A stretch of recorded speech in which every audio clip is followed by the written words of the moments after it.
Let's have a reading, shall we? Out of doubt, out of dark, to the day's rising, I came singing in the sun, sword unsheathing. To hope's end I rode, and to heart's breaking. Now for wrath, now for ruin, and a red nightfall. These staves he spoke, yet he laughed as he said them, for once more lust of battle was on him, and he was still unscathed, and he was young, and he was king, the lord of a fell people. And lo, even as he laughed at despair, he looked out again on the black ships, and he lifted up his sword to defy them. The song of Eomer from Lord of the Rings. I love that part. It's cool. I like it a lot. I think anybody who has fought can appreciate the writings of J.R.R. Tolkien. Good stuff, man. Good stuff. That dude knew what was up. Let's have an edition of Q&A with the coach. Hey, it's Ramsey Dewey over here in Shanghai, China. Welcome to this edition of Q&A with the coach. Our first question. Let's find it. This isn't a question. I'm looking through my screenshots. I usually take screenshots of questions. And this one comes from, I'm not going to read this fellow's name, but he was a longtime subscriber. And he wrote me a pretty long message about how he was going to stop watching my videos because he was disappointed with the outcome of the Ultimate Self-Defense Championship. Now, this is interesting because I got a lot of negative backlash from strangers on the internet over the Ultimate Self-Defense Championship, but these are the sort of people who give me negative backlash, try to give me a hard time no matter what anyway. So it was interesting. It was kind of heartbreaking that this guy who I had so many meaningful interactions with in the comment sections of the videos left this kind of disparaging comment. And ultimately, I asked him, so you stopped watching my videos because of the Ultimate Self-Defense Championship? And he said, yep. And that was it. That was it. That's the last I saw him. So it's kind of funny, like, most of you folks watching at home, I haven't met you, but I feel like we're friends when we speak, you know? I feel like we're having a conversation. And to hear this guy that I felt like was a friend just turn on me like that hurt a little bit, man. Which brings us to another question. This one comes from our friend Guy. He's from Brazil, and he wrote me quite a few messages on Instagram. I don't always check my Instagram account, but yeah, he told me a little bit about his life story. He used to be an atheist, and he found God.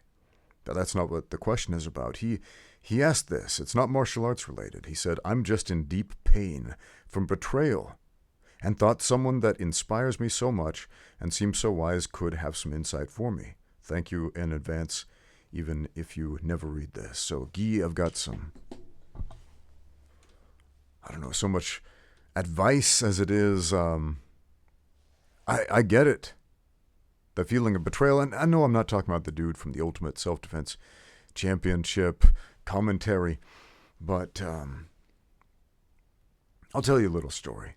So when I first moved here to China, I opened up my own gym, and I had a business partner.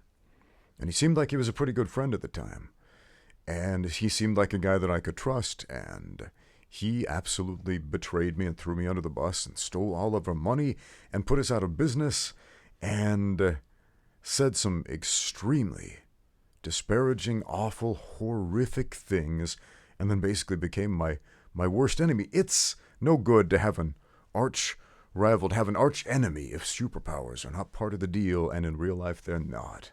It's not like a comic book where when you get mad, you Hulk out and get super strong. It doesn't work that way.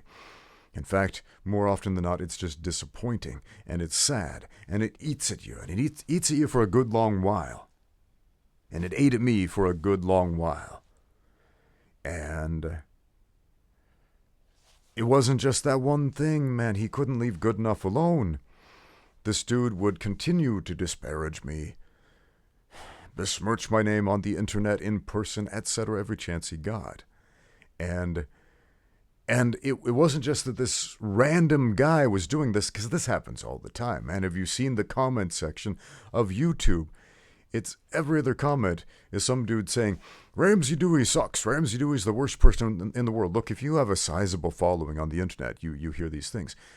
This is a guy I considered a friend, a good friend. A guy I trusted. And he stabbed me in the back. This was painful, man. This was hard to get over. It didn't happen all at once. It took a long time for me to forgive. Forgiveness does not mean excusing bad behavior. A lot of people think that. It's not what that word means. Look it up. Forgiveness, what that word actually means, the definition, the real definition of that word, which everybody needs to learn, is to let go of negative feelings that are holding you back. And it wasn't until I learned that I was able to start the forgiveness process, if you will. So I don't know the particular circumstance, Guy. I don't know exactly what happened, how you were betrayed. I don't know. You didn't tell me, so that's okay. I don't need to know. I just know that it happened. And it hurts, right? It takes time to mend that broken heart. I don't know, maybe it was a friend who stabbed you in the back, figuratively, maybe literally, maybe it was a girl you were in love with. I don't know, but there's some emotional investment there. And then it does not pay off. It does not work out the way you thought it would, specifically because someone else did something evil to you. Or at least that's how it feels. It's no good, right? And when you are a man, when you are a fighter, when you have these expectations of yourself and expectations people have of you to suck it up, buttercup, to move on, you're a warrior, right? Be like Eomer in Lord of the Rings when the forces of Mordor are rising up against him, and he smiles and he sings and he raises his sword and he laughs and he's like, let's do this thing. Yo, let's do this.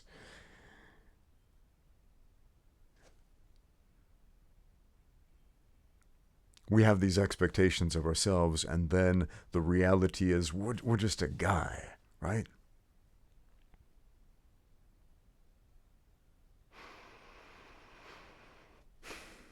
It's not a glorious battlefield, it's just life. Kicking our butts sometimes because of other people's mistakes. And we can resent them. We can try to cast the blame on other people. I'm not happy because of this person. That's a problem if we think that.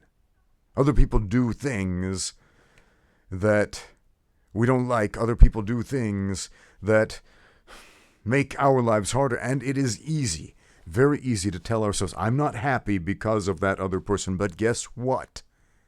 Guess what? Guess who gets to decide how happy you are? Guess who gets to decide how you feel about your situation? We cannot choose how we're born, who we're born as, what we're born into. We don't get to choose that. We're thrown into it. There's so much in life we have absolutely no control over. And the only thing we really have control over is our will. Our will.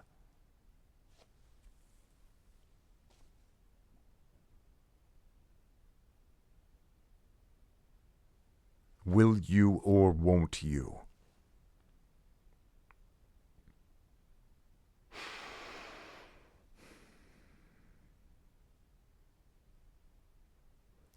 And it is easy to say, just let go of the negative feelings holding you back. Just forgive, because that's what forgiveness means. It's a process. It doesn't happen all at once. Once again, it can't. You got to ruminate on that. You've got to learn from that experience. You have to learn all of the lessons pertinent to that experience before you can just let go. But as long as you understand that's the goal, that's the objective, it will be done if you will it. Thanks for watching. Now get out there and train.